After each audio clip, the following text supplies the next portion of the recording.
ખેડૂત મિત્રો, સ્વાગત છે ફરીથી એકવાર આપ સૌની પોતાની ચેનલ ખેડૂત ઓનલાઈન પોઈન્ટમાં।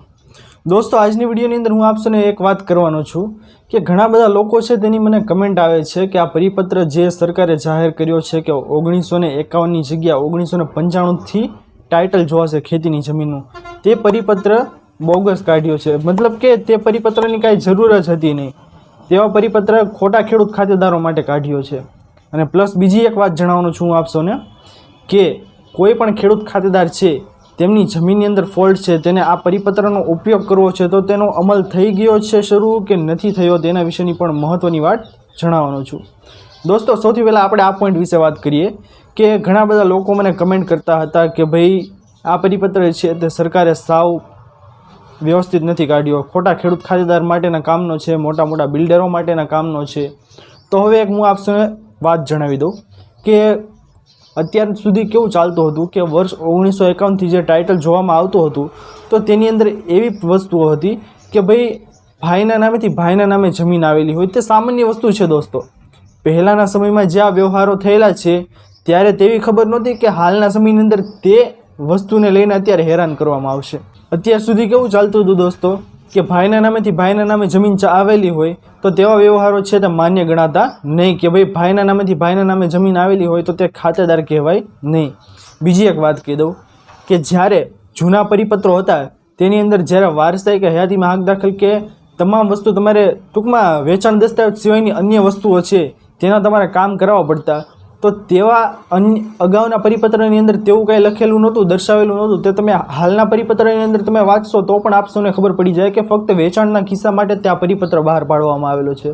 ખરેખર તો હયાતીમાં હક દાખલ, નામ કમી, વારસાઈ તેમાં કાંઈમાં ટાઇટલ ચેક કરવાના આવતા જ નથી, છતાં પણ ટાઇટલો ચેક કરવામાં આવતા હતા। તમે એકવાર તમારું કામ કરવા જાઓ કે ભાઈ તમે વારસાઈ, વેચાણ દસ્તાવેજ, તમે તમારું સામાન્યમાં સામાન્ય કામ છે તે કચેરીએ કરાવવા જાઓ, આ પરિપત્રનો અમલ કર્યા વગર તમારે ખૂબ જ ધક્કા ખાવા પડશે દોસ્તો। તે તમને હું લખીને આપી દઉં છું, કારણ કે આ પરિપત્ર આવ્યા પહેલાંનું મંજર એવું કંઈક હતું કે ભાઈ કચેરીની અંદર તમારે નકરા ધક્કા ખાવા પડતા, ટાઇટલ તમારે આપવું પડતું, જો ટાઇટલમાં સેજ પણ ખામી હોય તો તમારે તેનું ભુગતાન કરવું પડતું। એ તો આપ સૌને ખબર જ હશે, વિડીયોમાં હું નહીં કહી શકું આપ સૌને, પરંતુ દોસ્તો હું આપ સૌને એ જણાવી દઉં કે અત્યાર સુધીનું તમારે કોઈ પણ કામ કરાવવા જાઓ એમાં ઘણા બધા લોકો છે મને કમેન્ટ કરીને એમ કહેશે કે આ પરિપત્ર તો સાવ વાહિયાત કાઢ્યો છે, ખોટા ખેડૂત ખાતેદાર બની જશે, ખોટા લોકો માટે આ પરિપત્ર બહાર કાઢો। તો શું તમારા ટાઇટલમાં મિસ્ટેક ન હોય તો બીજા કોઈના ટાઇટલમાં મિસ્ટેક હોય તો તેના માટે આ પરિપત્ર કામનો નથી? તેના માટે ખૂબ જ કામનો પરિપત્ર છે દોસ્તો। આ પરિપત્ર આવ્યો તે સૌથી ખાસ અને સરસ માહિતી કરી છે ભૂપેન્દ્રભાઈ પટેલે કે ભાઈ કોઈ પણ વ્યક્તિ છે જેમના ટાઇટલમાં ખામી છે, એટલે કે સામાન્ય ટાઇટલમાં ખામી છે છતાં પણ તેમની પાસેથી પડાવી લેવામાં આવતા હતા, બરાબર ને? તો તેવા વ્યક્તિઓ માટે આ પરિપત્ર છે તે એક જડીબુટી રૂપ સાબિત થયો છે। તેવા લોકોને આ પરિપત્ર છે તે ખૂબ જ કામ લાગશે દોસ્તો। એટલા માટે આ પરિપત્ર જે આવ્યો છે તે બહુ જ સારું થયું છે। રેડી? 1995થી કે અત્યાર સુધીનું જે ટાઇટલ ચેક કરવામાં આવશે તે સારામાં સારું થયું છે।